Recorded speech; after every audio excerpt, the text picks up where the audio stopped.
Tudo bem? Meu nome é Davi Linhares e hoje eu quero te convidar a estudarmos a Palavra de Deus. Desta vez será a lição de número 11 do terceiro trimestre de 2019 da revista CPAD, que tem por título Tempo, Bens e Talentos. Sendo mordomo fiel e prudente com as coisas que Deus nos tem dado. Tenha em mãos a sua revista da Escola Bíblica, tenha também em mãos o que não pode faltar no estudo bíblico, que é a Bíblia.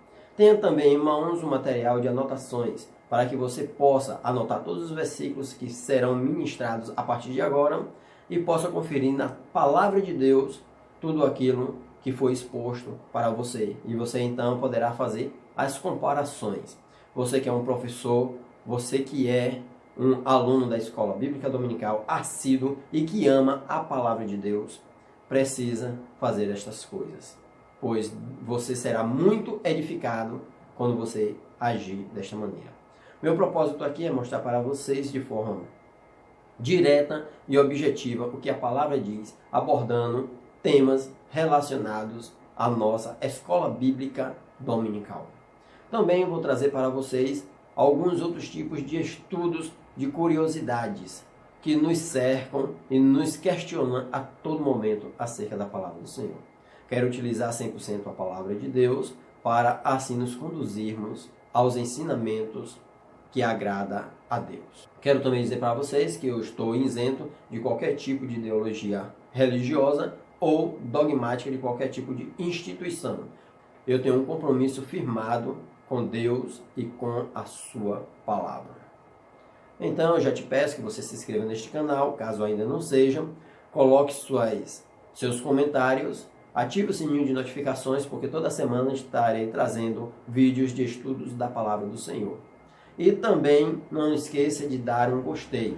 Fazendo assim, você estará me ajudando a divulgar a Palavra do Senhor mais amplamente. A nossa lição ela tem por título A Mordomia das Obras de Misericórdia. E nós já vamos estar dando início à leitura da mesma.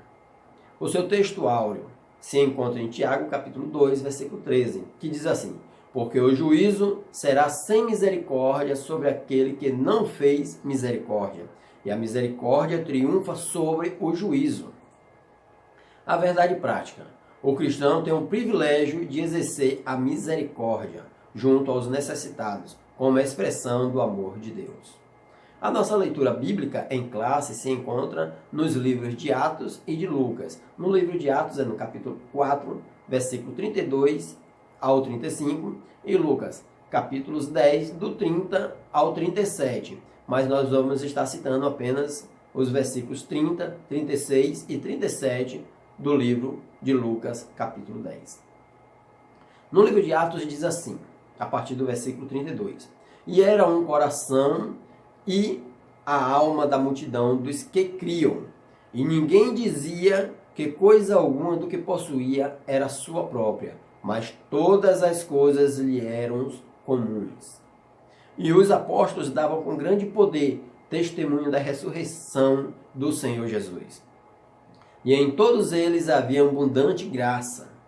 Não havia, pois, entre eles necessitado algum, porque todos os que possuíam herdades ou casas vendendo-as, traziam o preço do que fora vendido e o depositavam aos pés dos apóstolos. E repartia-se a cada um segundo a necessidade que cada um tinha. No livro de Lucas, capítulo 10, versículo 30, 36 e 37. E respondendo Jesus disse, descia um homem de Jerusalém para Jericó, e caiu nas mãos dos salteadores, os quais o despojaram, e espancando-o, se retiraram, deixando-o meio morto. Qual, pois, destes três te parece que foi o próximo daquele que caiu nas mãos dos salteadores? E ele disse, o que usou de misericórdia para com ele. Disse, pois, Jesus, vai e faze da mesma maneira. Muito bem, a nossa lição ela ainda está dividida em 3 tópicos. O primeiro tópico é o significado de misericórdia. O segundo tópico, a mordomia da misericórdia cristã. O terceiro e último tópico, cuidados na prática das boas obras. Muito bem, logo no primeiro tópico, no seu subtópico 1, diz a definição, vai nos dizer qual é a definição da palavra misericórdia. Eu tenho aqui, eu fiz uma pesquinha aqui, né? E a palavra misericórdia, ela tem uma origem latina, que é a junção de duas palavras. A primeira palavra é miserere, que significa ter compaixão, e cordis, que significa coração.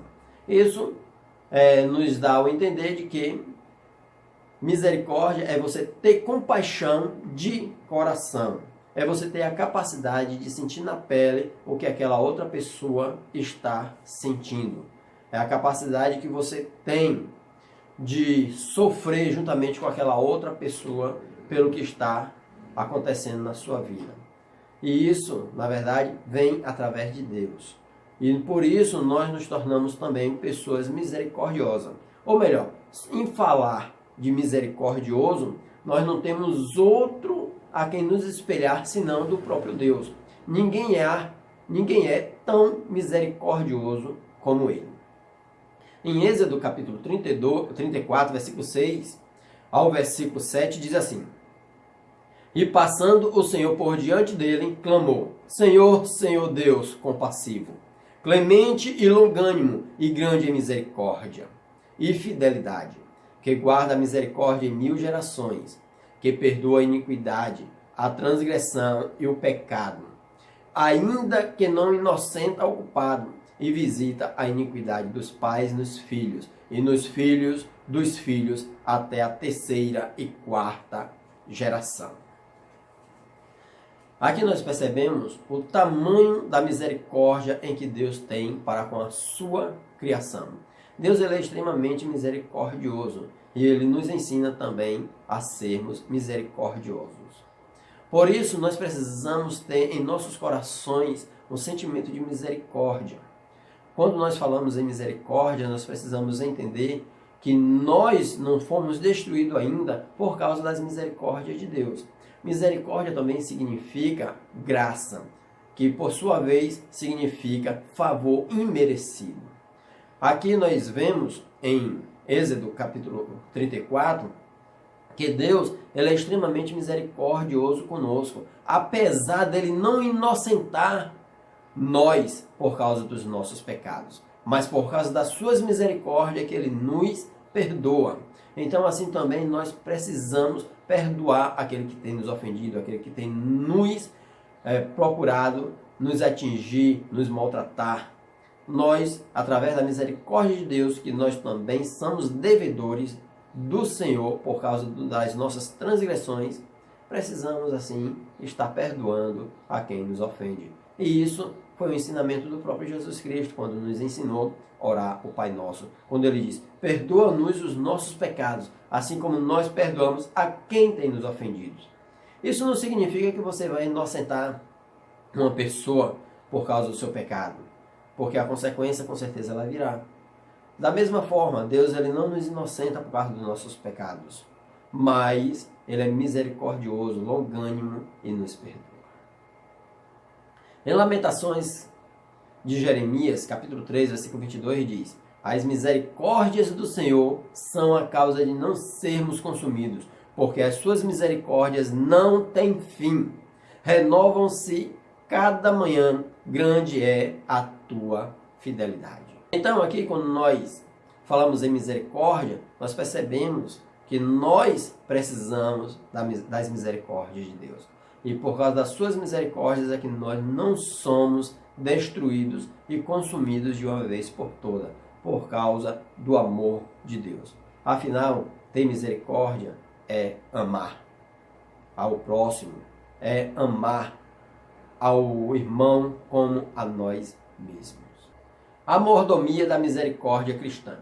O primeiro subtópico do segundo tópico diz: obras de misericórdia na prática. E o versículo básico que foi separado aqui se encontra em Lucas capítulo 10, versículo 30.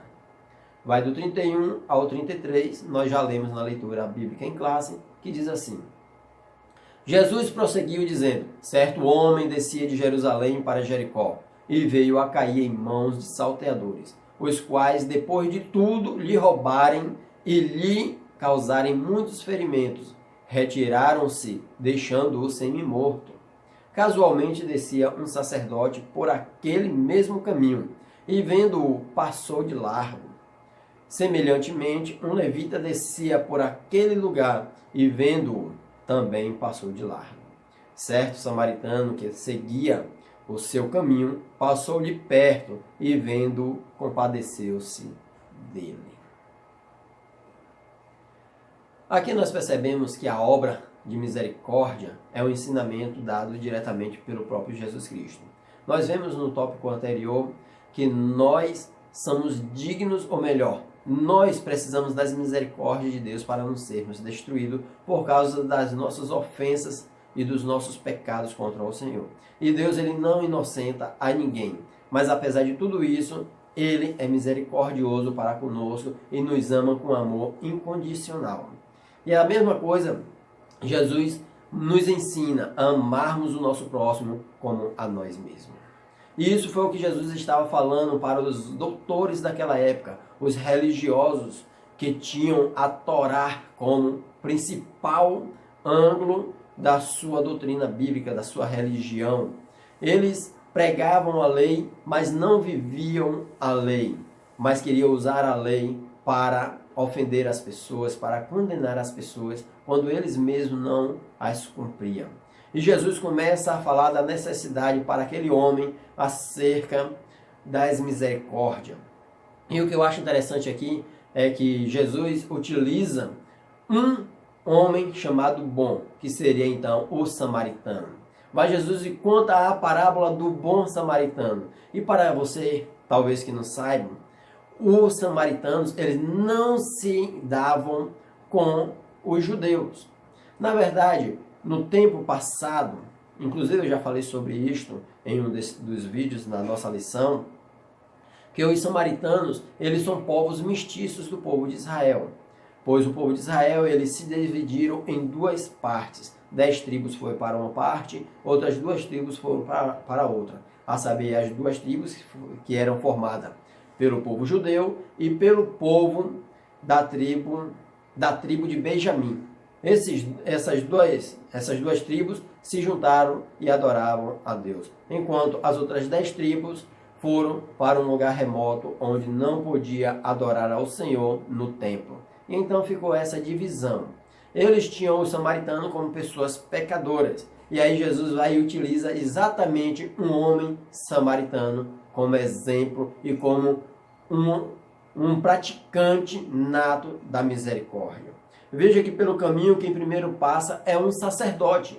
Ora, qual é a função do sacerdote se não interceder a Deus o pecado do povo? Oferecer sacrifícios pacíficos para que o povo tivessem e obtivessem o perdão. Mas o sacerdote, ele passa por perto daquele homem que estava praticamente morto, que tinha sido espancado e tinha sido tomado todos os seus bens por salteadores. Este vira a cara e se afasta daquele homem. Um homem religioso que praticava a religião, que ensinava ao povo a ser misericordioso, não tinha misericórdia. Da mesma forma passa aos levitas. Quem eram os levitas? Os homens que tomavam conta do tabernáculo e que eram tidos como pessoas de referência, pois eles recebiam os dízimos do povo de Israel para ministrar a palavra de Deus dentro do templo. Pois naquele tempo o homem não tinha o livre acesso ao trono, à presença de Deus, para interceder pelos seus próprios pecados, como hoje. Mas aquele homem que era para exercer a misericórdia, ele também passa de lado e não usa de misericórdia, não se compadece daquela pessoa. As misericórdias de Deus que é usada para o ser humano não estavam no coração dos levitas, não estavam no coração dos sacerdotes. E eles passam de lado e deixam o homem praticamente morto. E Jesus dá uma lição para nós nos dias de hoje. Nós que somos detentores da palavra do Senhor, precisamos agir com misericórdia, precisamos agir com amor e com fidelidade da palavra de Deus. E eu quero mostrar para vocês aqui um versículo muito usado, mas usado de forma errada. Mateus capítulo 23, versículo 23. Ai de vós, escribas e fariseus, hipócritas, porque dais o dízimo da hortelã, do endro e do cominho, e tendes negligenciado os preceitos mais importantes da lei, a justiça, a misericórdia e a fé. Devíeis, porém, fazer estas coisas, sem omitir aquelas. Quando eu leio esse versículo, eu percebo que muitos de nós, nos dias de hoje, somos também hipócritas, como os fariseus naquela época. Nós, quando utilizamos este versículo, nós não utilizamos para demonstrar a necessidade de sermos misericordiosos. Nós não utilizamos este versículo para apontar a necessidade que temos de amarmos uns aos outros. Nós só usamos este versículo para dizer que Jesus mandou dar o dízimo. É ou não é verdade? Você já ouviu alguém usando este versículo para pregar sobre o amor e sobre a misericórdia? Não. Só usa para dizer que nós precisamos dar o dízimo. Quando Deus aqui está falando, ou melhor, Jesus está dizendo para os escribas e fariseus que eles têm negligenciado o que é mais importante do que a entrega do dízimo, que é a fé, que é o juízo e que é a misericórdia. Que nós não venhamos ser como aqueles fariseus, que dá o dízimo do coentro, do endro e da hortelã, mas que sejamos praticantes da misericórdia e do amor de Deus. Porque Ele primeiro nos amou, e assim é um mandamento dele, que nós também precisamos amar ao nosso próximo que passa por necessidades. Necessidades estas que Deus constituiu a igreja para levar um socorro de vida e vida com abundância para aquelas pessoas. Jesus, ele tem nos chamados para produzirmos vida e vida nessas pessoas. Porque o Jesus, ele tem nos dado vida com abundância, tem nos dado a esperança de um dia nos encontrarmos com ele, se permanecermos na sua palavra. Tiago capítulo 2, versículo 15 diz: se um irmão ou uma irmã estiverem carecidos de roupa e necessitados do alimento cotidiano, e qualquer dentre vós lhes disser, ide em paz, aquecei-vos e fartai-vos, sem contudo lhes dar o necessário para o corpo, qual é o proveito disso? Aqui eu quero voltar aos versículos anteriores lá de Lucas. Nós percebemos que Deus utiliza os levitas e os sacerdotes para mostrar que estes não exerciam o seu papel de misericordioso, não exercia de fato o que era mais importante da lei. E Jesus, ele vai e fala para os doutores daquele tempo e diz, vai lá e faça conforme o bom samaritano fez. E ele fala isso para os doutores, para os pregadores, os ministradores da lei, que rejeitavam o mais importante da palavra do Senhor. Eles davam dízimo, mas eles não faziam o que era mais importante para Deus, que é usar de misericórdia. E esse uso de misericórdia e de bondade tem que ser por completo. Não adianta você chegar no meio da rua, dar uma moeda para uma pessoa, ali ninguém sabe como que é que ela vai usar aquele dinheiro, muitas vezes vai alimentar o seu vício em drogas, muitas vezes nós estamos ajudando com isso o financiamento de traficantes e de drogas no nosso meio, fazendo com que as pessoas pequem. Mas ao invés de fazermos isso, de dar esmola no meio da rua, o que é que nós precisamos fazer? Nós precisamos nos unir nossas forças, porque um só não pode. Mas se nós unirmos e nos ajuntarmos às igrejas que nos arrodeiam, se todas elas se reunirem para fazer centros de recuperações, para fazer clubes de apoio a essas pessoas, e não só dar o alimento para matar a sua fome naquele dia e depois ele venha sentir fome. É isso que Tiago está falando. Não adianta você matar a fome daquele momento, aquecer aquele momento e depois abandonar aquela pessoa. Nós precisamos assim estar acompanhando essas pessoas. E os versículos que nós lemos na leitura bíblica em classe, lá no livro de Atos, capítulo 4, nos mostra isso muito bem claro, que no meio da irmandade não existia pessoas nenhuma necessitadas. porque as pessoas, quando vendiam as suas coisas, entregavam na mão dos pastores, ou seja, dos apóstolos. E estes repartiam todas essas coisas conforme a necessidade de que cada irmão tinha. Infelizmente, isto não é feito hoje. Analise junto comigo. Se alguém hoje vender uma casa de R$1 milhão, chegar até a igreja e entregar lá na igreja, a igreja vai procurar saber se no meio dos irmãos existe alguém que está desempregado e passando por necessidade, está com um filho doente e vai usar esse 1 milhão para ajudar esse irmão? Com certeza não vai. Inclusive, eu tenho visto e ouvido testemunhos que são lamentáveis. Pessoas que muitas vezes são presbíteros, passando por necessidades e vai até a igreja mãe pedir uma ajuda e a igreja se nega a ajudar este irmão que deu a sua vida pela obra do Senhor. Isso tem nos entristecido e essa lição veio muito bem a calhar nos momentos em que nós vivemos, porque nós estamos precisando agir conforme a palavra de Deus tem nos orientado. Que a hipocrisia e o fariseísmo que existe em nós vem estar longe e distante de nós. Que nós não sejamos como fariseus, mas sejamos como discípulos do Senhor. Que venhamos amar ao nosso próximo e cuidar da nossa irmandade como de fato tem que ser. Há muitos dos nossos irmãos passando por necessidades. Há muitos dos nossos povos morrendo sem conhecer ao Senhor. Não podemos negligenciar a tão grande salvação que o Senhor tem nos dado. Somos criados para as boas obras. Atos dos Apóstolos, capítulo 10, versículo 38, diz: Como Deus ungiu a Jesus de Nazaré com o Espírito Santo e com poder, o qual andou por toda parte fazendo bem e curando a todos os oprimidos do diabo, porque Deus era com ele. Ei, Jesus foi o primeiro a sair fazendo o ato de misericórdia.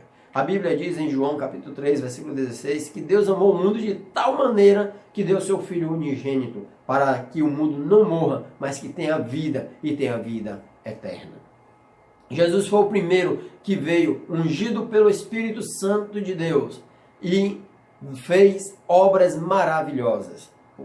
O evangelista João, quando escreve no seu livro, ele diz que se fosse escrever todas as obras que Jesus então escreveu, nem todos os livros do mundo caberiam, de tamanha obra que Jesus fez.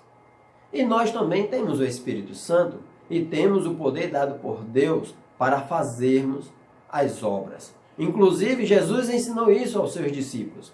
Mateus capítulo 5, versículo 16 diz: Assim brilhe também a vossa luz diante dos homens, para que vejam as vossas boas obras e glorifiquem a vosso Pai que está nos céus.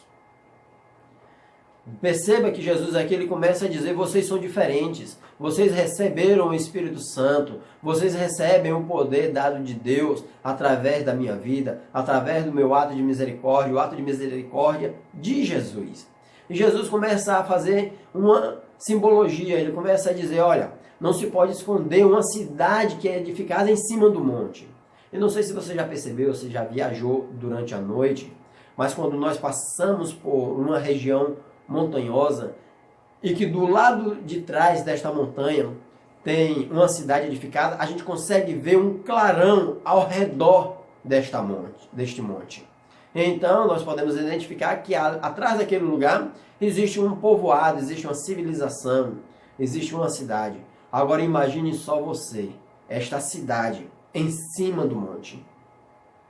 Jesus ele ainda diz que a vela ela não se pode ser colocada debaixo da cama, mas se coloca no velador, onde se pode iluminar toda a casa. E aí ele diz: vocês, nós que somos discípulos de Jesus, que promulgamos o Evangelho de Cristo, somos o sal da terra. Nós somos o tempero deste mundo. Nós somos a luz do mundo. E a luz ela não pode se esconder. E Jesus nos dá uma advertência dizendo: se o sal não servir para dar sabor, para nada mais presta a não ser pisado pelos homens. E eu tenho visto nos últimos dias muitos irmãos sendo pisados por ímpios e pelos homens, simplesmente porque as suas obras não são boas, porque ainda não aprendeu a ter misericórdia e agir conforme a palavra do Senhor. Mateus capítulo 25, versículo 40 diz: o rei respondendo lhes dirá: em verdade vos afirmo que sempre que o fizeste a um destes meus pequeninos irmãos, a mim o fizeste.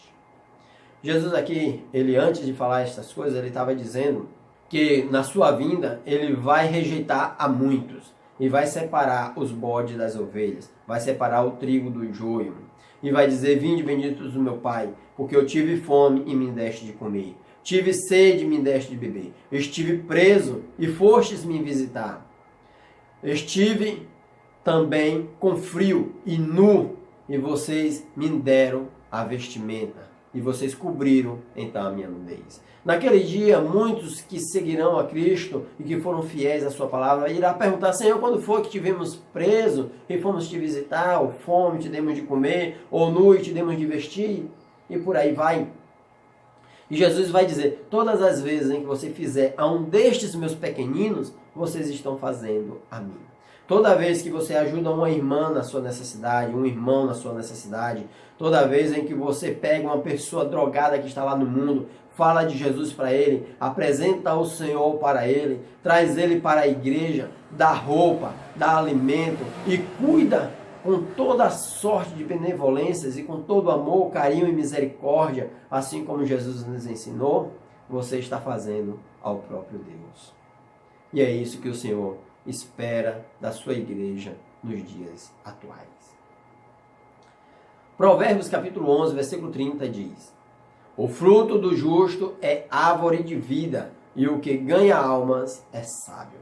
Quando você for falar de Jesus para as pessoas necessitadas lá fora, e não somente a elas, mas como toda a multidão, você é uma pessoa sábia, e que o seu fruto é fruto de vida, porque o seu fruto, que é os frutos do Espírito Santo que habita em você, vai fazer você produzir todas estas coisas, que é o amor, a benignidade, a mansidão, o domínio próprio, vai fazer com que você produza frutos de vida, mas não frutos de vida que sobrevive hoje e morre amanhã, mas de vida eterna, porque você, porque a igreja de Deus tem o Espírito Santo enviado pelo próprio Jesus Cristo, que nos dá vida e vida com abundância. Mateus capítulo 28, versículo 19 ao 20 diz: ide, portanto, fazei discípulos de todas as nações, batizando-os em nome do Pai, e do Filho, e do Espírito Santo, ensinando-os a guardar todas as coisas que vos tenho ordenado. E eis que estou convosco todos os dias, até a consumação do século. Jesus aqui, ele nos dá uma receita de como agirmos na evangelização. Muitos de nós temos negligenciado não só com a obra da misericórdia, mas também na obra de evangelizar. Nós temos nos preocupado mais com as coisas cotidianas que nos cercam. Nós temos nos preocupado mais com as nossas necessidades do que da necessidade do evangelho ser pregado em todo o mundo. Ei, a quem você tem amado? Jesus disse que aquele que o ama é aquele que guarda e pratica as suas palavras. No livro de João, capítulo 14, versículo 22 em diante, você vai encontrar Jesus ensinando isso. Você ama Jesus? Então você tem que guardar a palavra de Jesus. E Jesus nos ensinou a fazermos discípulos, nos ensinou a evangelizarmos, nos ensinou a ensinar a palavra de Deus da forma como ela é, não da forma da qual nós pensamos que seja. É lamentável os dias em que nós vivemos hoje, que as pessoas citam filósofos para sustentar a sua ideia. Filósofos esses que muitas vezes são ateus, pessoas que não promulgam da mesma fé que nós, e nós utilizamos pareceres dele para afirmar o nosso parecer. Isso é vergonhoso. Use a palavra de Deus, use o Espírito Santo de Deus que colocou em seu coração, que colocou em você para habitar no teu coração. Busque aprender da parte de Deus a verdade. Pregue a verdade, viva a verdade, pratique as obras de misericórdia, ore ao Senhor, se coloque à disposição dele, faça discípulo como ele nos ensinou e nos ordenou. Pregue não a quem você acha que é bonitinho ou que é feinho. Pregue a todos, porque Deus ama a todos, ele não faz acepção de pessoas. Quem fazia acepção de pessoas eram os fariseus, eram os hipócritas, e nós não somos assim. Nós somos servos, somos discípulos de Cristo, enviados para este mundo, para mostrar a Ele que só o Senhor salva, só o Senhor liberta, e isso é através da pregação da palavra do Senhor. E quando você faz isso, você está exercendo o seu papel de uma pessoa misericordiosa, uma pessoa que ama ao Senhor e que ama ao teu próximo como a ti mesmo. Ensinar a palavra de Deus é amar aquela pessoa a qual você está ensinando. Você ensinando a ele, com certeza, ele terá a oportunidade de se arrepender dos seus pecados, conhecer a palavra de Deus da forma como ela é, e então será salvo. Vamos exercer o nosso papel e a nossa missão em Cristo Jesus. Cuidado na prática das boas obras. O primeiro subtópico diz: as boas obras devem glorificar a Deus. Mateus capítulo 6, versículo 3, 6, 2, 3 e 4 diz: quando, pois, deres esmola, não toques trombeta diante de ti, como fazem os hipócritas nas sinagogas e nas ruas, para serem glorificados pelos homens. Em verdade, vos digo que eles já receberam a recompensa. Tu, porém, ao dares a esmola, ignore a tua mão esquerda o que faz a tua mão direita, para que a tua esmola fique em secreto, e teu Pai, que vê em secreto, te recompensará. Ei, meu irmão, ei, minha irmã, você não seja como os hipócritas, que quando faz uma coisa querem ser visto. Jesus disse que você fazendo assim, você já recebe o seu galardão, já recebe então a sua recompensa. Eu costumo ver pessoas colocando nos grupos sociais, dizendo: ó, eu estou evangelizando, ó, eu estou dando esmola, ó, eu estou ajudando, eu estou fazendo. Ei, Jesus nos ensinou que quando a gente oferecer com uma mão, a gente esconda a outra para que a outra não veja. Tem pessoas aí que criticam o irmão ou a irmã porque ele simplesmente ajoelha e fica ali caladinho, falando em espírito com Deus. E diz: ah, o irmão só faz ajoelhar, nem ora, só fica batendo nos lábios. Rapaz, a oração é um envolvimento, é uma conversa da pessoa para com Deus. Não queira saber o que o irmão ou a irmã está conversando com Deus. Ali é coisa particular dele e de Deus. Deixa ele. Ele ora do seu jeito, ore da sua forma, da forma que você quiser. Você quer orar gritando? Ore gritando. Quer orar em pé? Ore em pé. Quer tirar foto quando for evangelizar? Tire foto, filme, faça vídeos. Mas esse não é o ensinamento de Jesus. Jesus fala que quem faz isso são os hipócritas. Para que as pessoas vejam que eles são bonzinhos, quando na verdade não são bons. Mas Jesus está dizendo que eles já receberam a sua recompensa. Se você é uma pessoa que evangeliza, continue evangelizando. Mas não se preocupe em estar divulgando isso, não. Se preocupe em divulgar apenas a palavra de Deus e o evangelho para toda a humanidade. E hoje Deus tem nos dado ferramentas primordiais para nós alcançarmos até mesmo aos confins da terra. E isso temos uma promessa, que é que Jesus estaria conosco até o fim dos tempos. As obras de misericórdia são obras de amor. Mateus capítulo 5, versículo 44 diz: eu, porém, vos digo, amai os vossos inimigos e orai pelo que vos perseguem. Eita! Quando você tem um inimigo, você ora para Deus fazer o quê? Abençoá-lo? Ou para matá-lo? Para destruí-lo? Para acabar e tirar do teu caminho de uma vez por toda? Quantas vezes eu já vi alguém falando assim: ah, fulano ou ciclano está me perseguindo, Deus vai descer o porrete, Deus vai descer o cajado em você. As pessoas até utilizam aquele versículo, né? Ai daqueles que mexem em um dos meus pequeninos, será como se estivesse mexendo na menina de meus olhos. É até verdade. Mas Jesus, quando fala isso, ele está dizendo que é Deus quem vai pelejar pela sua igreja. É Ele quem vai fazer. Cabe a você usar de misericórdia, amar aquela pessoa, entendendo que ela precisa ser salva também. entendendo que ela precisa aceitar a Jesus e um dia ir morar no céu junto com a igreja do Senhor. Gálatas capítulo 5, versículo 22 diz: mas o fruto do Espírito é amor, alegria, paz, longanimidade, benignidade, bondade, fidelidade, mansidão, domínio próprio. Contra estas coisas não há lei. Contra os frutos do Espírito, porque você só consegue praticar o amor e só conseguirá amar o seu inimigo e orar por aqueles que te perseguem se você tiver o Espírito Santo de Deus.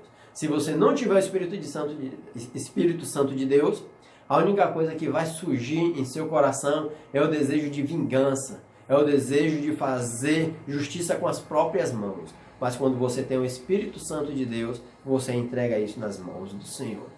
Eu sei que é assim, porque eu também muitas vezes tenho esses sentimentos e o Espírito Santo, ele fala comigo e me repreende. Mas isso só é possível para aqueles que têm o Espírito Santo de Deus. Obras de quem é salvo. Mateus capítulo 7, versículo 17. Assim toda árvore boa produz bons frutos, porém a árvore má produz frutos maus. Não pode a árvore boa produzir frutos maus, nem a árvore má produzir frutos bons. Você é uma árvore boa ou é uma árvore má? Eu sei que todo mundo que está me assistindo agora vai dizer: eu sou uma árvore boa. Deus te criou para ser uma árvore boa. Mas os seus frutos, como é que eles têm sido? Jesus ele disse que nós conheceríamos a árvore pelos seus frutos. Porque a árvore boa não pode dar um fruto ruim. E a árvore ruim não pode dar um fruto bom. Porque a sua essência, ou ela é boa, ou ela é ruim. Que você seja uma árvore boa e que você produza muitos frutos. Porque se você produzir bons frutos, o Senhor irá te limpar, irá te purificar para que você dê mais frutos ainda. Versículo 17. Assim também a fé, se não tiver obras, por si só está morta. Mas alguém dirá: tu tens fé e eu tenho obras. Mostra-me essa tua fé sem as obras, e eu com as obras te mostrarei a minha fé. Se você tem fé, então você precisa ter obras. Porque a obra é a evidência da sua fé. Que você possa praticar a vontade do Senhor da glória. Vou ficando por aqui. Que Deus os abençoe. E até a próxima, se Deus quiser.